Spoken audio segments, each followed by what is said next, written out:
right, good afternoon. We're going to go ahead and start. Welcome to VSTE. Welcome to this session on TEI, making thoughtfully engaged instruction come alive. My name is Sharon James, and this is Kathy Carr, and we are technology liaisons in King George County. And we're pleased to share some ideas with you today on how to make TEI more than just drilling questions that students need to answer on the SOL test. It is a big part of the SOL test. And so we believe that with TEI, students become proficient with this type of question when we design thoughtfully engaged instruction. I do have a link on Animoto, but you might find this blog site a little more helpful. It has all of the resources linked. It's teitemplates.blogspot.com, so you may want to mark that for later on, or if you want to follow along now, feel free to. I don't know how the internet's going to cooperate.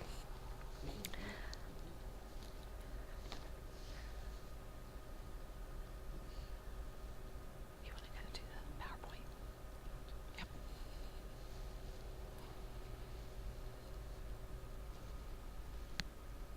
Oh, where's my clicker? Oh, forgot my clicker, sorry.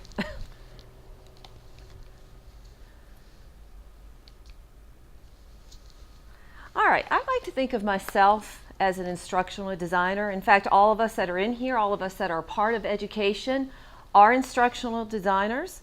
I've been in education for 31 years now, and I still find myself getting excited, getting passionate about creating instruction, whether it's for students, teachers, or administrators, that will engage students and ultimately help them with student performance.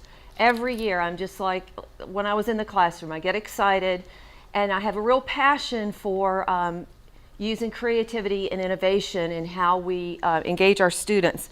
But I also find myself still asking hard questions. And the questions seem to get harder, and the answers seem to get a little harder and messier. But I believe in the power of designing good instruction, and I believe that it can make a difference with our students. And our willingness to kind of embrace that role, to change and grow with our students, can affect their performance. So we're going to take a look. Yeah, and I decided pink hair would be better than gray. So, so my designer story started back in that awkward year of middle school, back in 1973. Now, in 1973, I knew I wanted to be a home ec teacher. And my husband laughs about that because that whole side of me seems to have disappeared, but I said after retirement it's going to come back. But I love to design, outfits. I love to design meals and so forth. And I knew I wanted to do that. But I also knew I was very shy and very awkward and very quiet. Well, I was in Miss Rosawell's 7th grade history class. And Miss Rosawell was very knowledgeable. She was very proud and determined and strong, and she had control of her class, and I was just very scared of her. And Ms. Rosa Wells gave us the challenge to create an oral presentation where we had to discuss our career for the future. Well, I knew what I wanted to do. I just didn't want to get up and say it. So I had the challenge to present this information to my peers. So I thought, well, we use a chocolate chip cookie. Now, after so many years, I don't remember much of the content of my presentation, but I do know that no one laughed at me. I didn't die of a nervous breakdown. And at that point, it was kind of one of those points in my life where I thought, well, maybe I might have a go at this. Fast forward that story 11 years. In 1984, my second year of teaching, Miss Rosa Wells and I were in a car traveling together to a Madeline Hunter workshop. And if any of you remember Madeline Hunter, she was one of the gurus for developing models for teacher effectiveness. She and I are in the car together. In fact, I was driving, which was even more awkward. And I was still a little nervous, but at that point I had my instructional hat on as a designer, and I thought, I was on my way to developing confidence in working with students. It's interesting that research clearly affirms and supports the importance of teachers as instructional designers. And when you look at research and you look at what it says in terms of what influences student academic growth, clearly teacher effectiveness is one of, if not the most clearly important factor in determining student growth and positively impacting that. We can change our curriculum. We can look at all kinds of new instructional strategies. We can attend wonderful sessions at VSTE, but ultimately we're the ones who go back to our classroom. We're the ones who go back and work with our teachers and our staff, and we're the ones who implement these changes. So I believe very strongly in our ability to make a difference. And I hope, and at least for myself, and I know you've heard this echoed throughout the conference, that you'll go back and take one or two ideas, try them, reflect on them, and share them as you are in your process and journey for change. So, technology-enhanced items. Now, I don't know about you, but I know at our school, when they were introduced a few years ago, it got our attention. It got the attention of teachers. It certainly got the attention of students and administrators. And as we looked at them, and as I looked at the TEI questions, well, first of all, when you Googled it, there really wasn't much that came up except for maybe what was on the Department of Ed with their practice items, but there's still not a lot when you actually Google technology-enhanced items. But when you look at the types of thinking skills and the process thinking that's a part of technology-enhanced items, they're clearly, most of them are higher level thinking skills. So really our challenge then is not just we're going to drill the question. We need to build the foundation, build the kinds of thinking skills that students need to attack and persevere with these questions. So as I was looking at these question types, and this is my creative mind at work, because I really do like to have fun with even something like a TEI question, which in and of itself to me is not that fun. But as I was looking at hotspot questions, I thought of the Oklahoma, those of you that know the musical Oklahoma and the song All or Nothing. And that song just sticks in my mind, with me it's all or nothing. And so one of the things I'm working on is just a fun little song about hotspots and having the kids work on songs also. I mean, they love to do things like that. But looking at hotspots, certainly as we look at TEI questions, we need to understand the question stems. We need to understand the types of vocabulary and really begin to just use it with our students as we're instructing our students. Drag and drop questions to me just scream interaction. I mean, when you look at a drag and drop question, you think of the skills of comparing and contrasting. You think of graphic organizers and moving and sorting information in many different forms. So when I was looking just for an icon, what kind of represents a drag and drop questions? Well, I think of the Venn circles and that type of thinking where you're actually moving information around. Now, with fill-in questions, they're just kind of fill-in. They're kind of boring, actually. But I do think, though, of the things that can support that. I think, first of all, I know in our building, we don't have interactive whiteboards in every classroom, but we have some really great creative teachers that take things like little whiteboards and they use them very creatively with their students. I also think of Google apps and how those apps can be used to collect information. If you were doing questions with your students where you can easily collect it, sort it, analyze it, and look at that information. And then bar, graph, and histogram is another TEI type where students are manipulating data and having to present it in a correct format. Again, just very interactive by nature. So the question really is, what do we do to get them proficient with it? I mean, we can practice those questions, but really we need to take a step back and we really need to reflect on what we're teaching and ask ourselves, is what I'm doing even working? And if it's not working, we need to really look at how we're approaching the teaching with our students. And that's tough, and it's hard, and it's messy. And I wish it was easy enough to just say, well, practice so many minutes a day, but we're all very unique. Our students are unique, our schools are unique, and so we need to be creative and innovative. So, which led me to thinking about TEI, and it led me to thinking about our county. And as I said, we don't have interactive whiteboards in every room at school. We have a few document cameras that teachers really want to use. We have clickers, some clickers, but they're They're not the fancy clickers, they just text A, B, C, or D. But we do have a great pool of creativity and innovation. And we do have those teachers that are willing to get in there, even on those what I call non-tech days when technology is being used for benchmark testing or whatever. We do have that kind of innovation. So I thought, you know, I'm going to write a song about this. And because I enjoy that. I think it's fun. And I asked my daughter to sing it, so she was a great team player and agreed to. So just going to share a little song with you about TEI.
All right, so it's easy to say make it happen in your classroom, and really that's the kind of thing that just excites me and gets me very excited to work with teachers, to work with students, to work with administrators. But not everybody I know is excited in that way.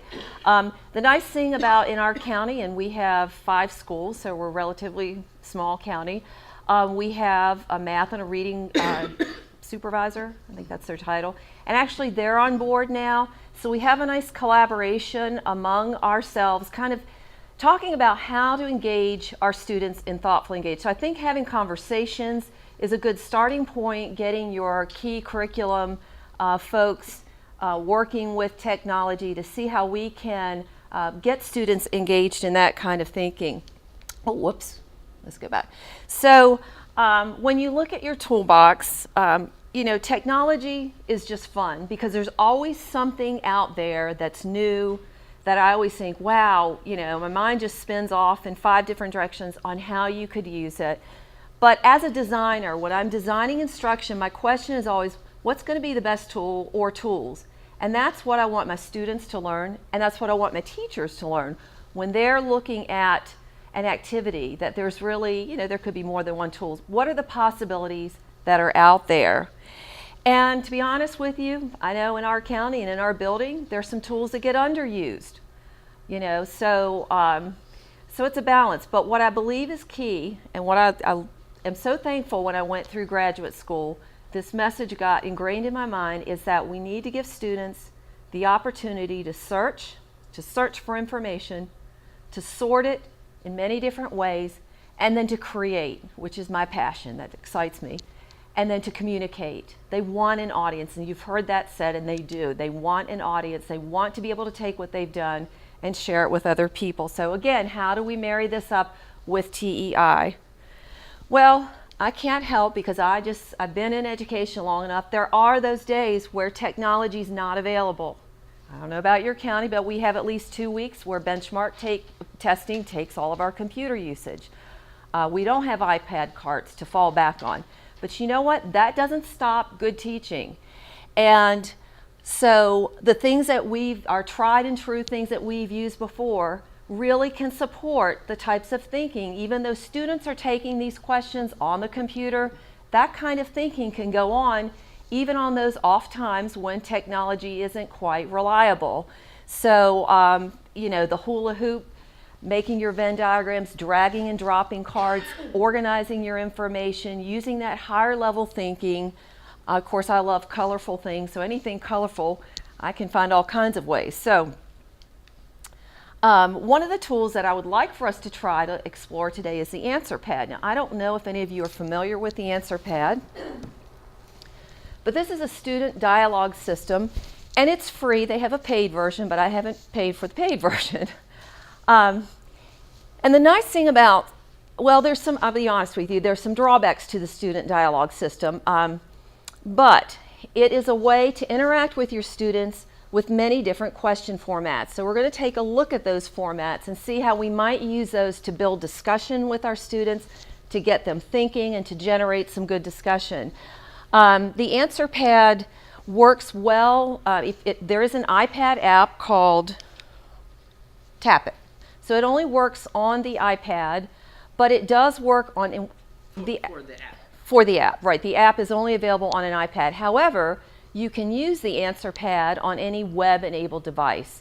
So if you have bring your own device, which we have in our county, which in elementary school we don't have too many students bringing their own device, but you could use this in a bring your own device. So if you would like to go ahead, see if you can log into the answerpad.com, and then I'm going to give you the group information. We'll see if we can get a few of us logged on. Did anybody not get a card earlier?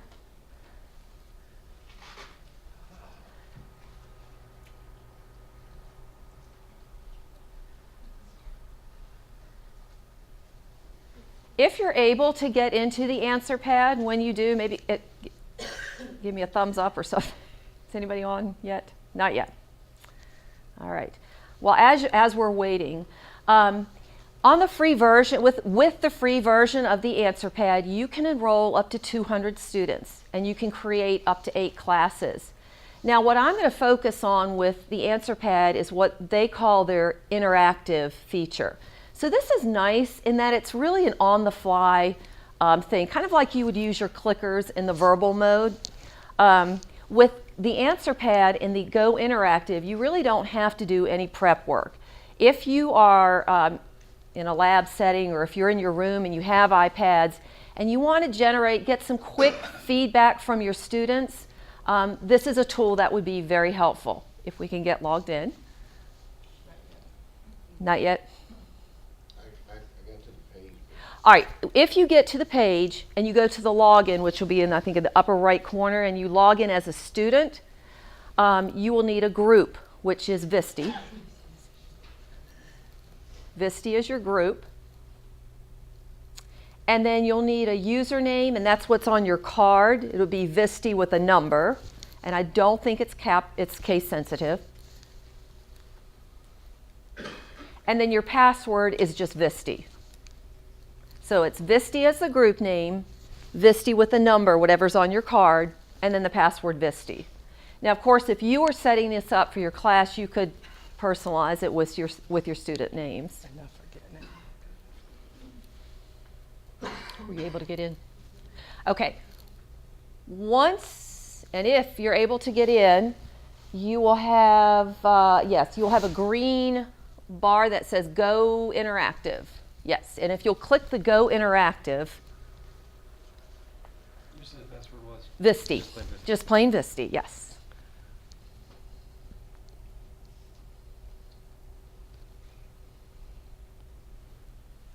And I've used this with some fourth grade. To be honest with you, I guinea pigged this with some fourth graders, and they were very good sports and worked very well in our building. So, like I said, we don't have clickers. We have clickers, but our clickers only will text an A, B, C, or D. I know some of the clickers allow you to actually text in, actually work as text. So again, we're working with what we have. So for those that are in, the question is up. I have not started it though yet, because I was waiting for a few more people to Do we have some people on? try to get in. Yeah. Okay. So the idea here in Go Interactive, now Kathy's showing you just the PowerPoint slide. We're going to flip over to the teacher side that you can see what the dashboard looks like. And that's how we can tell who's in. Right.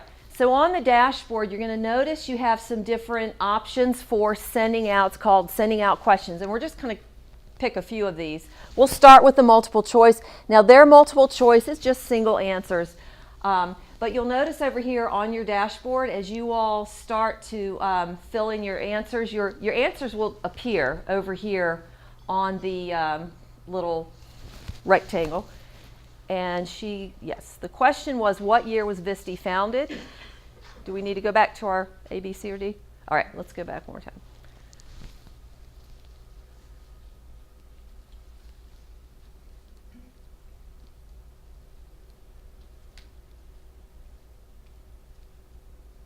All right, so you can see a few people have started to enter their answers.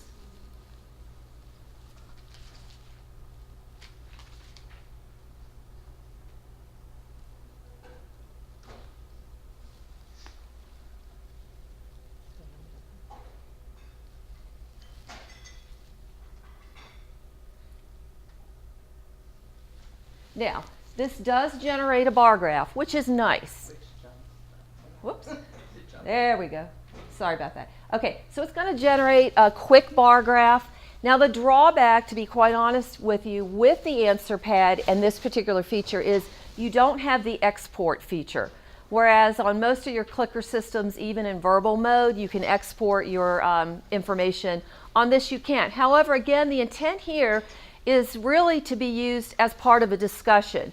Really that assessment for learning during teaching when you are wanting to get feedback from your students and you're wanting to do it, I mean, kids love this. They just, I sometimes wonder because it's just, it's a simple click of a button, but they just seem to get really excited about it. So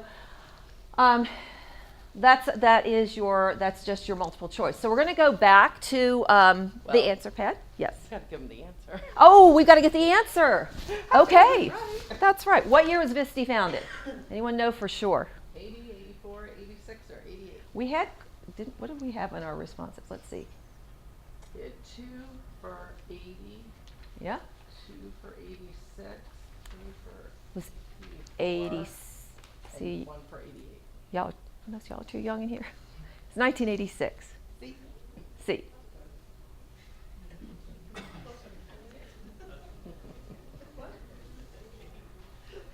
All right, so some of the other options that we have, and we're going to go ahead and we're going to go to what's called a fill-in. Now, this is one that I thought could work if you were in a situation and you were having a discussion with your students and you wanted to give them that hotspot idea. You wanted them to be able to answer something with multiple answers. So we're going to go to the slide. Let's see. It's 20, Kathy, I think. Yes. Now, this is the question. The question is, how can you get involved with ISTE? Select all correct answers, because on Hotspot, they're all or nothing, right? And I'd be singing my song, I'm telling you. I would sing that song and we'd hoot and holler and have a good time with it. Anyway, A, pay your annual membership fee. B, participate in webinars with VSTE Live. C, visit the VSTE Island 9 Lives. Volunteer at the VSTE conference. Listen to The Edge, the official VSTE podcast. So Now I have a quick question because I sent it out before I went here. Did you get it? Because sometimes I have to hit it twice. It's going to look like a long bar. And all you will do is just type in A, B, whatever, just whatever choices, A, B, C, D, E. It doesn't matter. You can, right. You'll see when it comes up on the teacher screen what it looks like. I need to make sure I know the answer.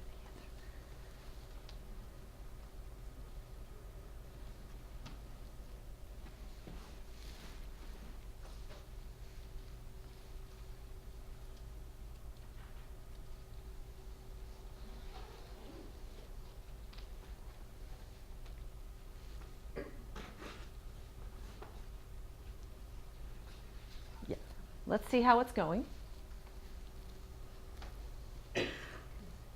All right, so we can see here. And again, this is not going to generate a bar graph, but at a quick glance, you can look at your class, and you're going to want to know the answers ahead of time, but you're going to know what they are. And again, you use this as a point of discussion, and getting students to talk about what was your justification for this answer? How do you know? Turn and talk to your neighbor. Those kinds of strategies where students are talking and giving justification for their responses. All right, so let's see. I think you have one that's right. I think we have one that's right. Now, there's no pressure here, so you don't see anybody's names, but at least you can see what it looks like. All right, our correct answers are B, participate, and there is no annual membership fee. It's free. That's why A is not. That's why A is not a correct answer. You don't have a membership fee. Participate in VSTE Live. C was tricky because it's not 9 lives. I think it's Second Life.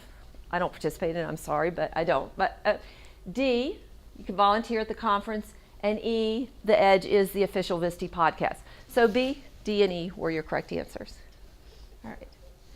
Now I want to show you one more of the question formats because this one I think has some great implications for all content area teachers.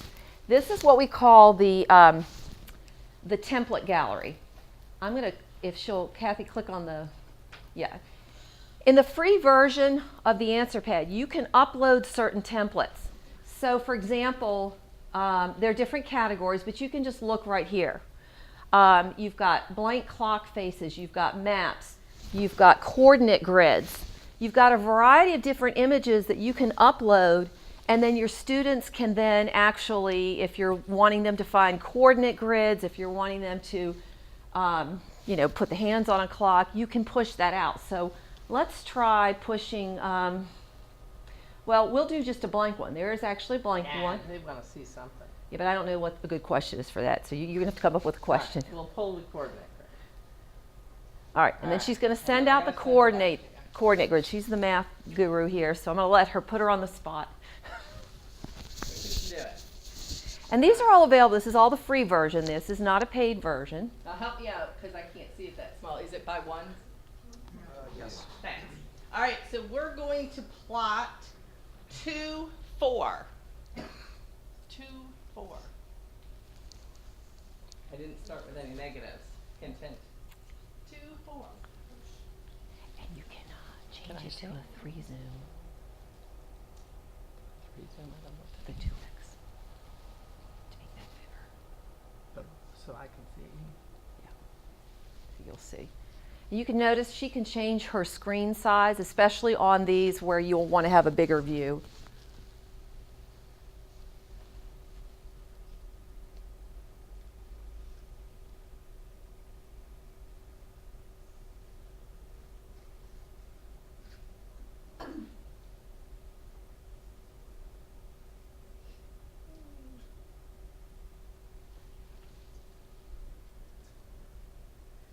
Has anybody pushed out their answer?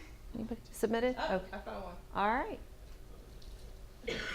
And you could actually click on it. Kathy, go ahead and click right on that grid right there.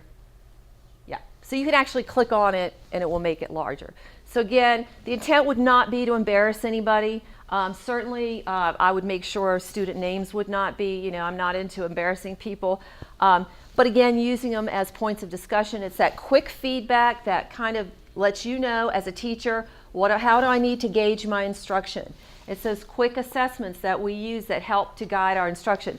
I like this because, again, we're in a county where we don't have the types of clickers that can give this type of information. It's interesting, if you go to the answer pad, the developers of this website really seem to be proactive about changing what is available. When I first posted this last year, you could only upload, I don't know, maybe 50 students. And then they changed it to 200 students. So they really are pretty responsive to input from teachers.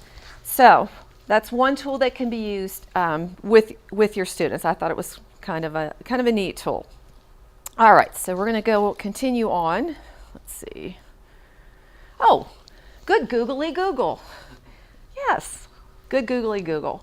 I had an ITRT ask me a question.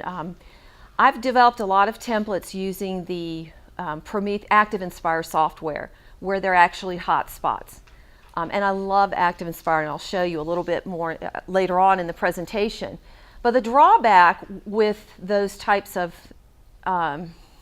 flip charts is they're really meant to be used as a part of instruction, not for a student to just sit there and practice. They're meant to be a teaching tool that you use with your students. But the question was, well, how can I help my students to become better with hotspot questions? And of course, besides my typical answer of develop the kinds of thinking skills, I said, well, why don't we try using Google Forms and creating a form where just occasionally we have what's called the hotspot challenge.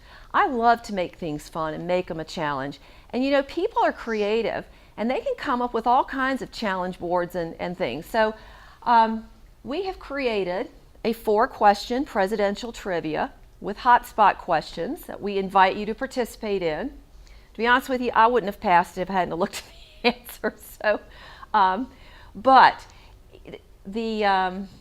then we're going to show you how we can run a script to actually grade these, because it gets a little tricky when you have multiple correct answers. So the URL to access this is tinyurl.com tinyurl.com/VSTE13. And that should take you right to our form, and it will look like this. 13. tinyurl.com/VSTE13.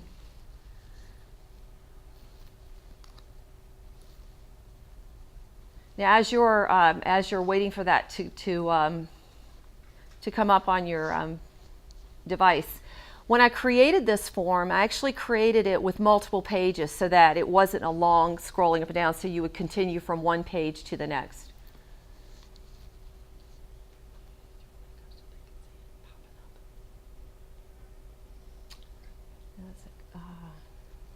All right, so if you want to put in a fake name, you don't have to put in your real name, and then go ahead and give it a good go at our hotspot challenge. There are 4 questions. Kathy's going to bring up the spreadsheet, the response, where the responses are actually going to a spreadsheet so that you can see them as they populate the spreadsheet. We had a session yesterday, so the data is there from yesterday. Right, we're not going to tell you if they're right or not. As soon as ours populates, so.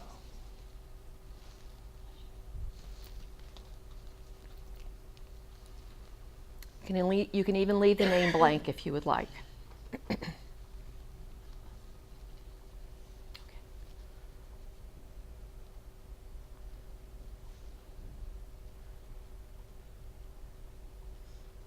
we start. Yay, our brave hotspot challengers.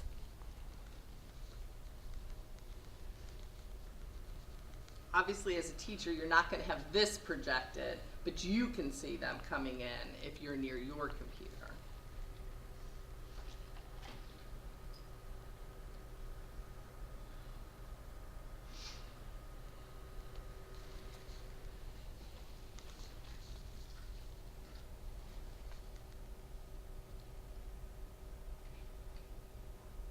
All right, due to time, does anybody want me to wait for them? Okay. Seeing no hands, we're going to move on. And basically at this point, thanks for those that are still popping in. At this point, of course, you're a teacher, you're busy. You want it to grade itself. So we use a script called Flubaroo. And Flubaroo, we have the step-by-step directions on the TEI Blogspot website. And so we're not going to show you the step-by-steps and actually how to create it, so we'll just grade it once it's there. And again, the step-by-step directions are on the website. And I'm asking it to regrade because I graded it yesterday with that session. And so it's going to say, hey, are you sure you want to replace all of that? I do. Step 1 tells me I'm going to grade. Now, here, depending on the questions that you put in, is where you'll let them know right here which things identify the student. So probably you have first name, you probably have last name, you probably have what period you have those students, or block you have those students. So you would mark all of those as identifying the students, and then the rest, the actual questions, will have 1 point. Okay? And we'll hit continue. And it will slowly go to the next step.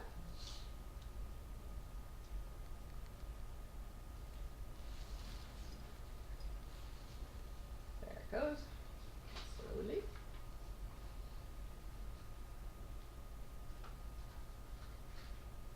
Okay, step 2 says, well, which one's the right one? What am I comparing it to? So when you go to the live form the first time for first name and last name, I suggest you put in answer key. Don't put your name, just put answer key. That way you'll know for step 2 here just to say, yeah, I want it to be compared to that one, the answer key one. And then hit continue, and again, this is all on the step-by-steps.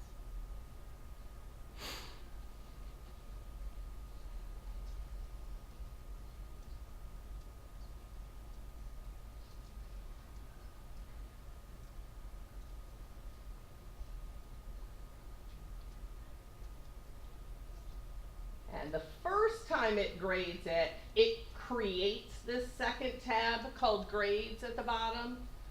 And then of course when you're regrading, it's already there, but it pops you over to it as it grades. We didn't clear yesterday's so that nobody would be embarrassed. We could see the total percentages for the 2 days plus my fake one. So I didn't do well. I got a 25%. All right. And so we're here to view grades. All right, so today's start on this line just to kind of see, oh my goodness, this one person got a 75. Wow, somebody's brilliant out there. Very good, 3 of them right. And you'll notice some of us got, none. And that's because it's all or nothing. So, and just like the real SOL is for the children.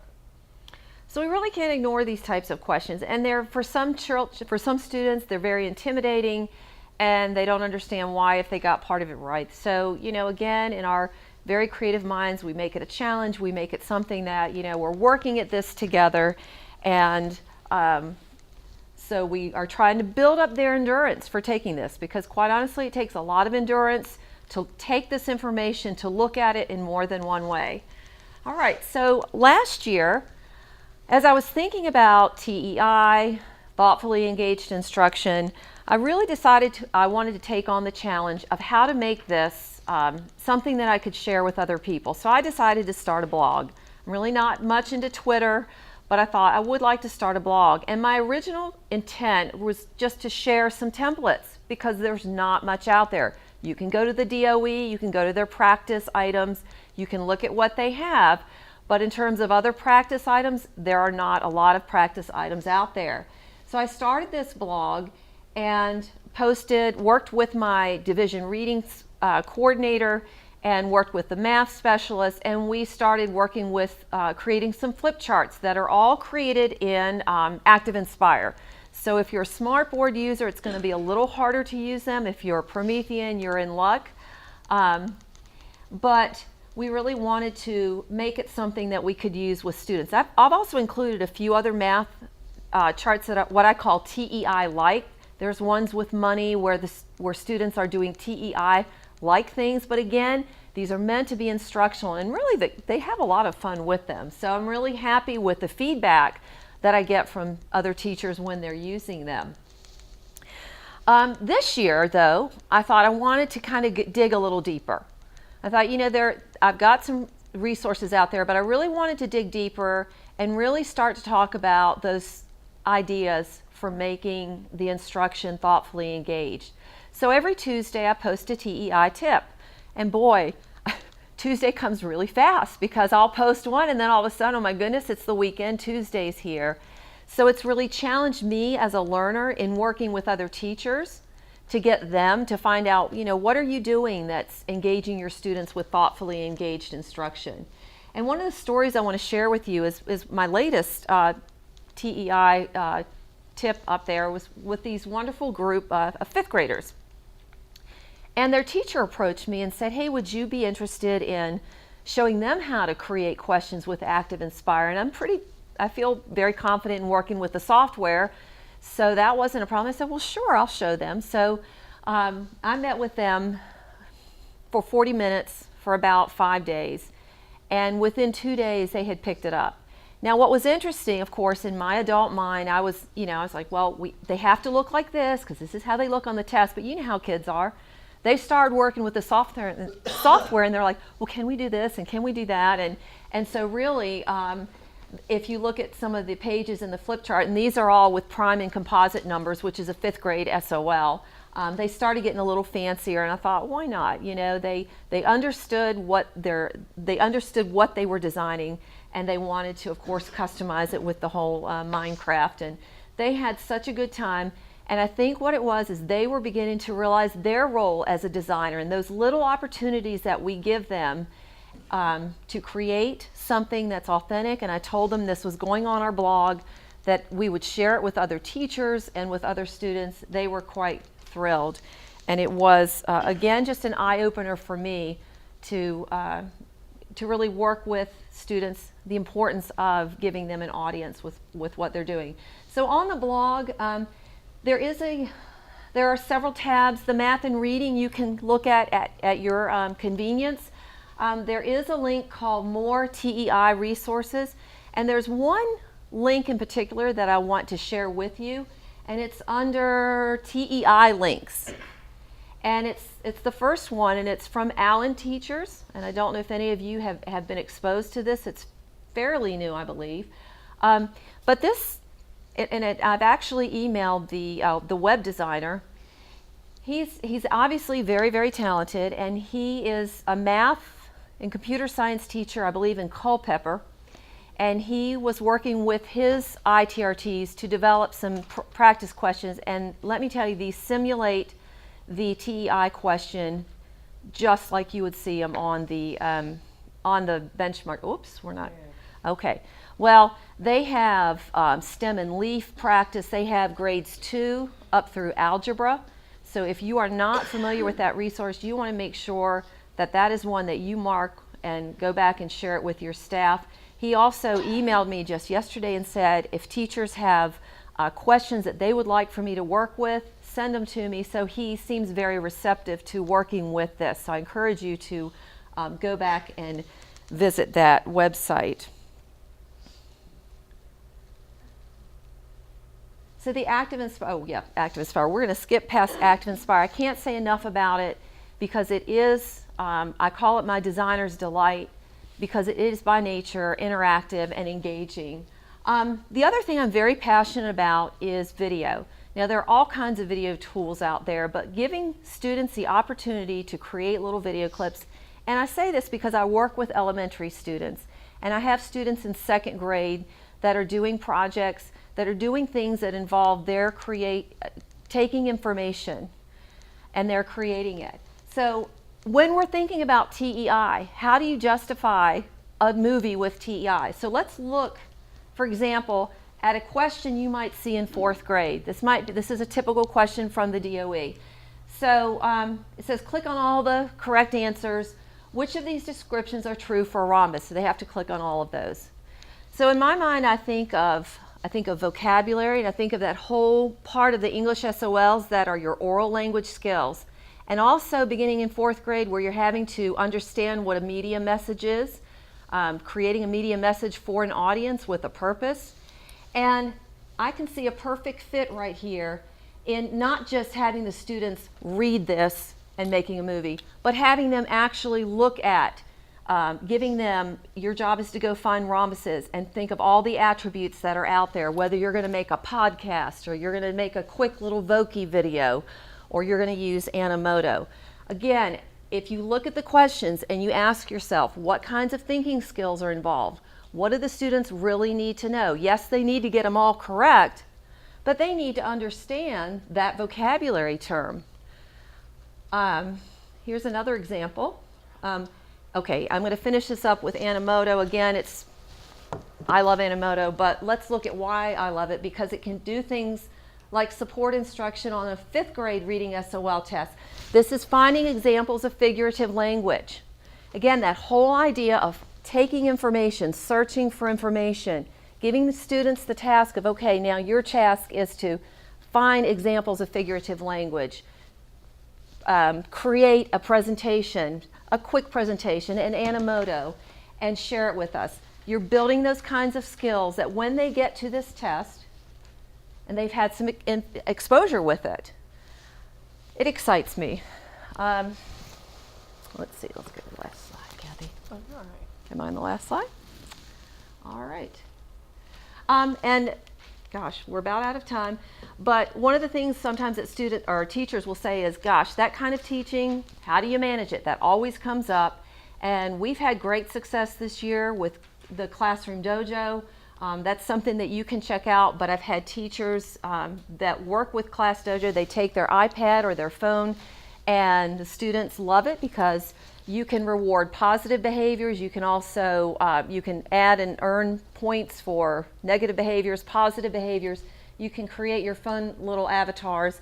And again, it just helps to support you as you're trying to do instruction that is more collaborative in nature, and you need that reminder to students that this is our framework, this is what we're working, time that we're working in. So as we end, I want to share with you some tips from our students. This is a quick little movie we're going to end on with some tips that they came up with for answering TEI questions. And I'm sure as the year goes on, we'll be working with some more creative ways to help them feel confident with TEI. And let's see, yep, we're good.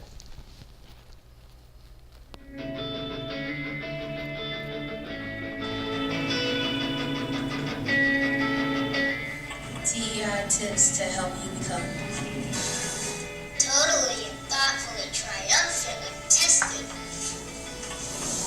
Hotspots could have more than one answer. Ouch!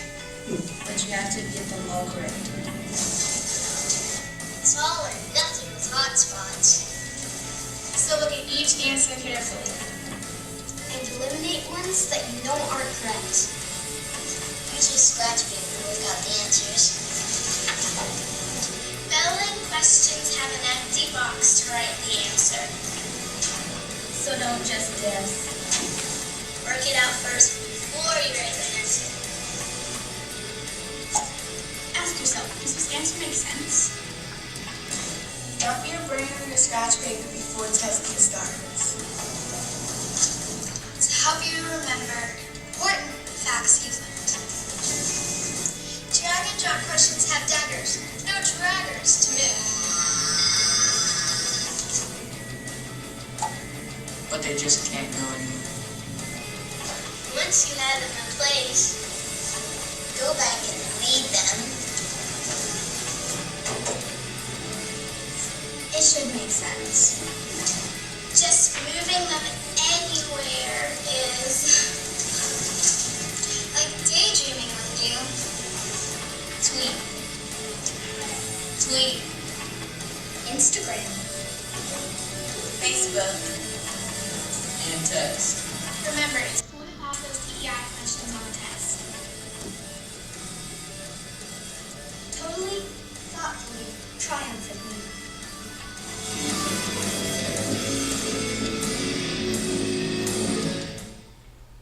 Thank you. I hope that you have at least one idea you're going to take back. I know I've had several from this wonderful conference here, and hope you have a wonderful day.